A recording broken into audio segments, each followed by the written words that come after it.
So yan mga kamaster, oh, napakaganda ng aming aircon. Bali ka-repair ko lamang yan. Yan ay Hitachi na 1.5 HP.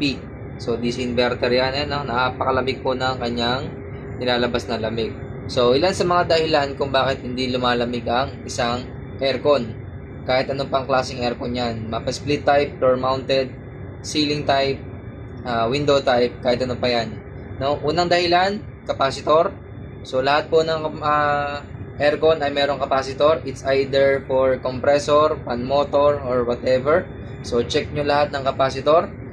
Then, number 2, maduming aircon o maduming evaporator or condenser o baradong filter. So yan po yan, no?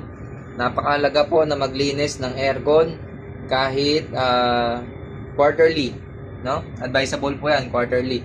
So yun lamang naman yung mga ilan sa mga very common kung bakit hindi lumalamig ang aircon. So pinaka-rare po dyan ay yung walang refrigerant, no? So bihirang-bihira naman yan. Magkakaroon lang yan ng zero refrigerant kung may leak yung inyong mga copper tube. So kapag ganyan ang problema mga kamaster, i-consult nyo na po yan sa mga aircon technician na inyong kakilala. So yan mga kamaster, no?